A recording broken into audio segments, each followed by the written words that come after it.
وہ لڑکی میری ملکیت تھی، میں نے اس کے چاچا سے بھاری رقم دے کر خریدا تھا، وہ میرا بہت بڑا سہارا تھی۔ نئے آنے والے نے کچھ افسردہ سے لہجے میں کہا۔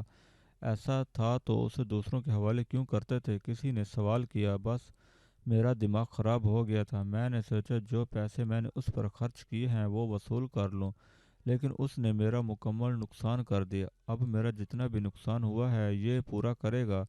اس نے داڑھی والے کی طرف اشارہ کرتے ہوئے کہا، میں نے تمہیں پیسے دیے، وہ مجھے زخمی کر کے نکل گئی، یہ میرا نقصان ہے، تم پورا کرو گے؟ اس طرح کے نقصان پورے کیے جا سکتے ہیں، لیکن تم نے اسے باہر نکل جانے دیا اور بجائے اس کے کہ اسے واپس لاتے اسے گولی مار دی۔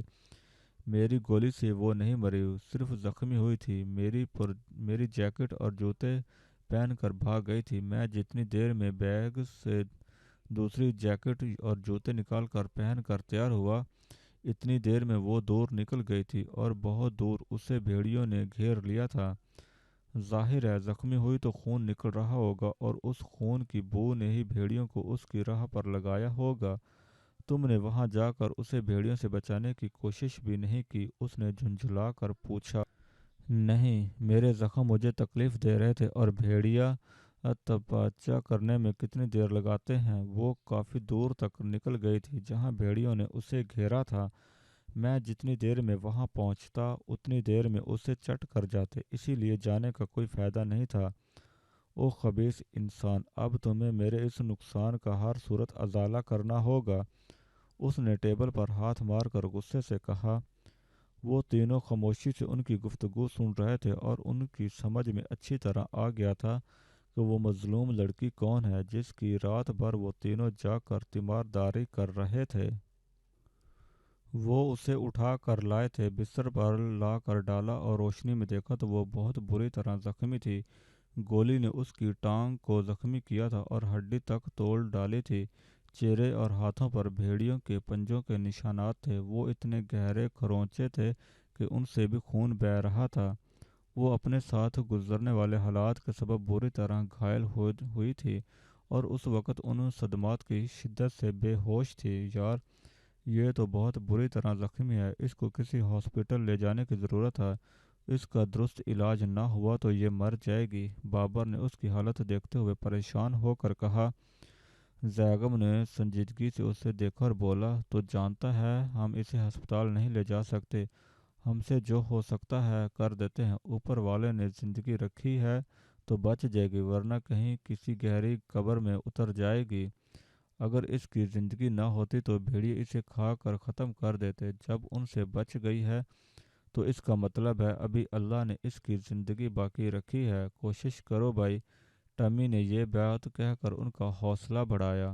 صحیح کہہ رہا ہے یہ چھوٹا، میں تہہ خانے سے جتنے بھی دوائیوں کے باکس پڑے ہیں اٹھا لاتا ہوں، جو کچھ اس کے کام آ سکتی ہے استعمال کر کے دیکھتے ہیں۔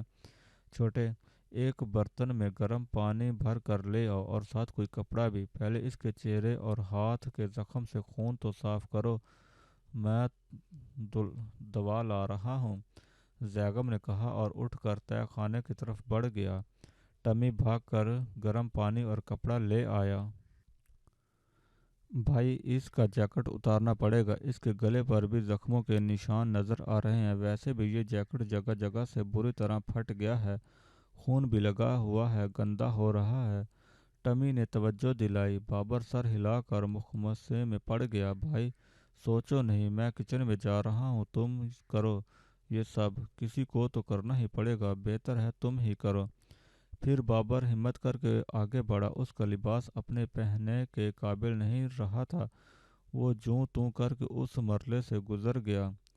زیگم تہہ خانے سے دوائیوں کا جو ذخیرہ لے کر آیا تھا وہ دونوں اس کا جائزہ لے رہے تھے۔ یہ دیکھو، یہ اینٹی سپیٹک لوشن ہے، اس سے زخم صاف ہو جائیں گے، یہ مرہم ہے، یہ اینٹی بائیوٹک گولیاں، اور یہ ہے پین کلر یعنی درد کش گولیاں، یہ سب اس کے لیے بہترین دوا ہے، لیکن اس کی ٹوٹی ہوئی ٹانگ کا کیا کریں گے؟ زیگم نے سوچتے ہوئے کہا۔ وہ جو ہمارے پاس جلانے والی لکڑیاں ہیں ان میں سے دو تین مناسب سائز کی لکڑیاں لے کر اس کی ٹوٹی ہوئی ٹانگ، ٹوٹی ہوئی ہڈی بٹھا کر زخم پر مرہم لگاتے ہیں۔ اگر اس نے احتیاط رکھی تو آہستہ آہستہ ہڈی خود بخود جڑ جائے گی۔ آگے اس کی قسمت، بابر نے کہا۔